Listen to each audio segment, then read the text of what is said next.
domanda è: una M3 da 1655 kg con il V8 e le forme tonde, cambio al volante e 420 cavalli a 8300 giri. Aveva senso di esistere? E dove volevano arrivare?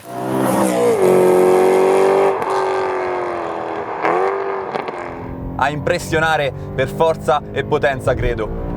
Con tanto di sound da vera ignorantona. Appare subito molto amichevole, è un enorme animale che sembra anche abbastanza pacifico dall'interno e cattivissimo dall'esterno. La trovo molto diversa dalle altre M3.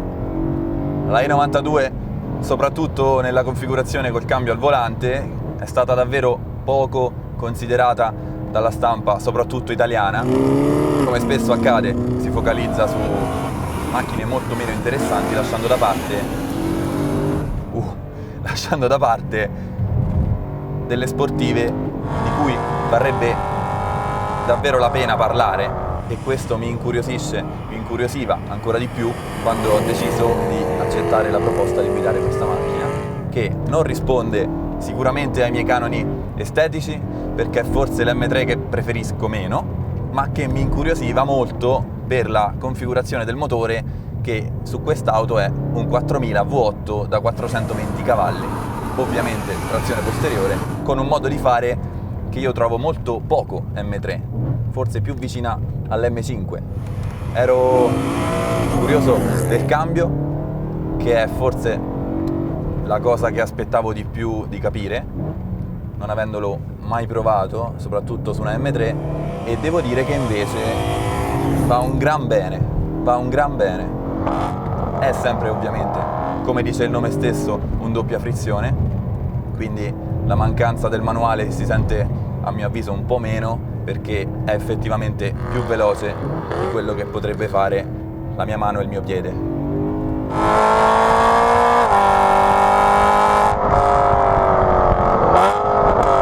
La potenza non arriva, essendo un aspirato, in modo violento, ma è molto modulabile in uscita di curva. Associata a questo cambio è una potenza molto sfruttabile, molto prevedibile, l'erogazione è lineare,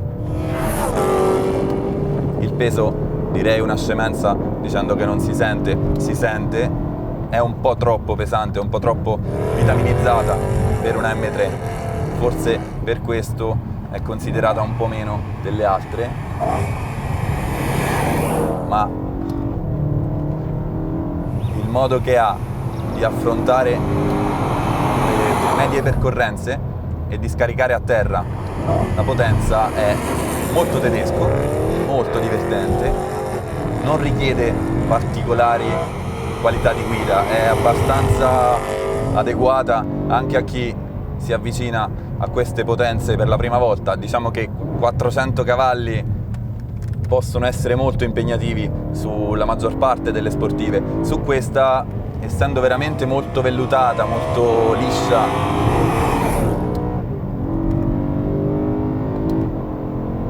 ti aiuta, ti viene molto incontro.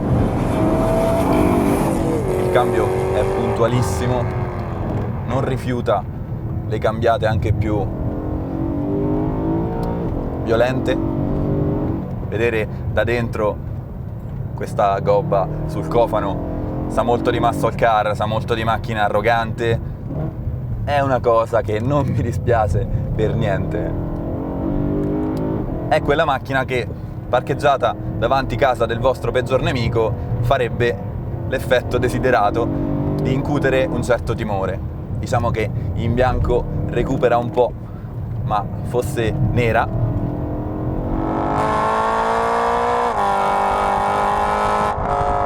sarebbe abbastanza inquietante. Molto intrigante è lo sterzo e anche l'ergonomia del volante. La guido da 10 minuti e la sento già mia. L'impugnatura è quella giusta, ma non è una novità. Diciamo che in BMW, quanto a ergonomia, hanno avuto pochi rivali, soprattutto tra i loro connazionali, ma questa è un'altra storia. Quindi lo sterzo è protagonista insieme alla coppia e all'allungo anche del motore. La nota acustica del V8 è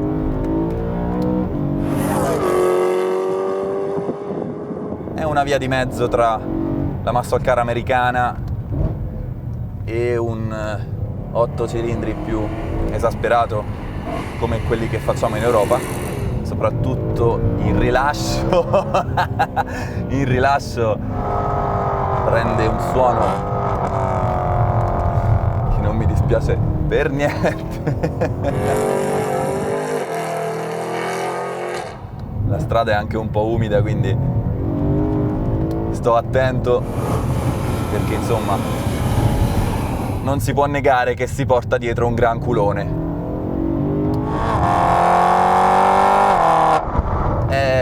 Non è molto femminile, è una palestrata. Diciamo che bisogna avere delle velleità particolari per affrontare questo tipo di macchine. Io per fortuna diciamo che mi trovo bene anche con queste macchine qui. Veramente l'ho in mano da pochi minuti e mi sembra di conoscerla da una vita. È facile, davvero facile. Frena anche discretamente, forse lì qualcosina in più la vorrei, ma è chiaro che siamo alle porte dei 1700 kg, quindi wow, 7500-8 ha qualcosa di americano nel suono. Sicuramente mi piace parecchio. 8,3.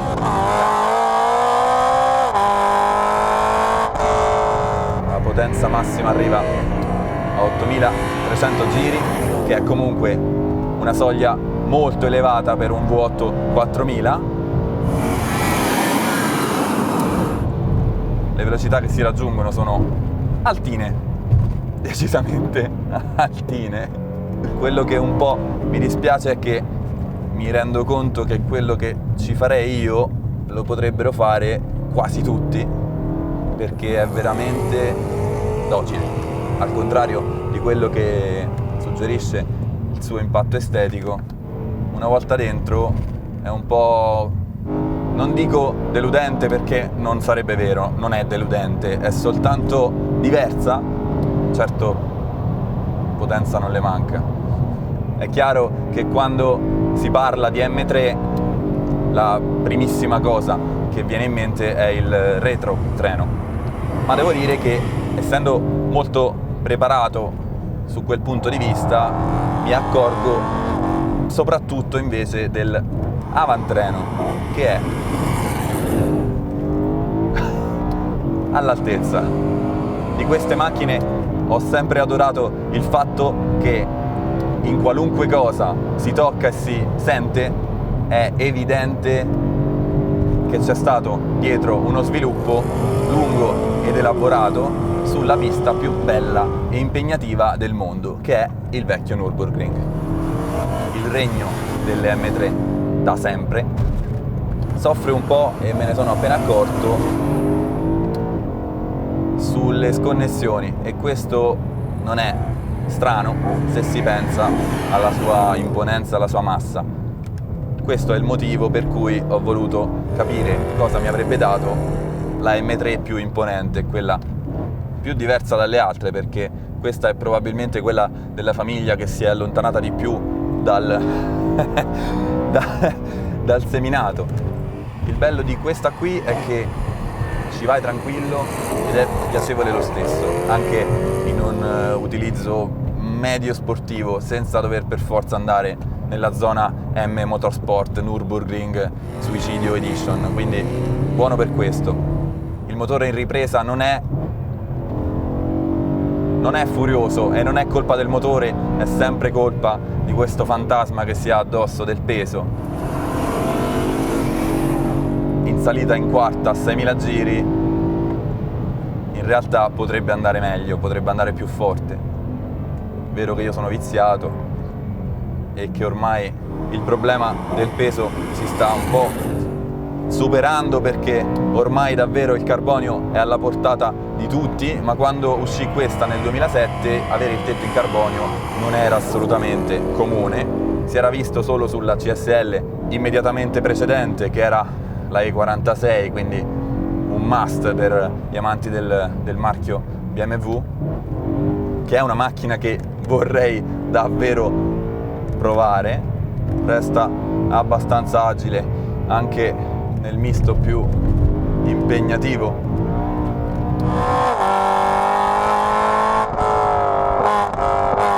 La adoro quando lascio l'acceleratore a 8000 giri. Capisce molto velocemente quello che si vuole fare, lo capisce insieme a te, quindi se tu cambi idea a metà curva, lei capisce subito quello che stai cercando di fare. Quindi vuoi farla pulita? La facciamo pulita. Vuoi farla sporca? La facciamo sporca. Chiaro che non è esattamente una macchina per tutti, ma per chi è abituato un minimo ad avere a che fare con potenze importanti e trazioni posteriori, è un divertimento abbastanza semplice. L'aspirato è sempre l'aspirato e non ce n'è.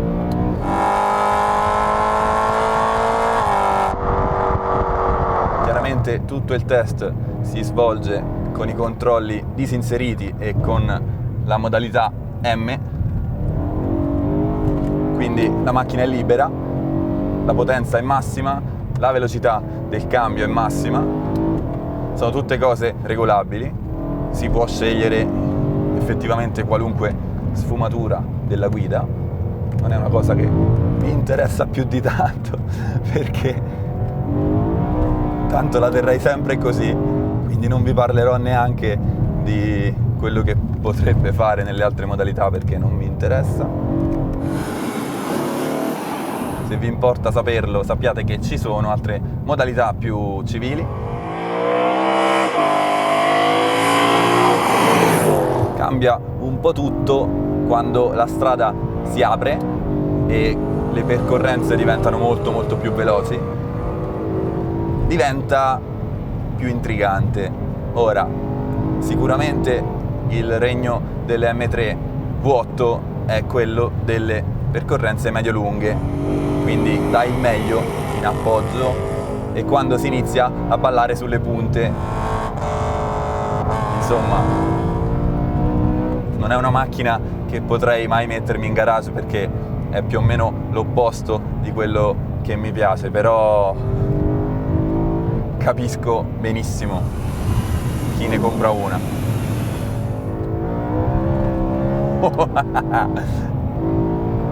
Sì, diventa un bel demonio. Una volta lanciata va davvero bene. E frena anche. Ecco, le percorrenze in contropressione e velocità sopra i 100 sono pane per i suoi denti e anche per i miei. Decisamente convincente. Bene, quindi bravi ragazzi della M Motorsport che non si smentiscono praticamente mai.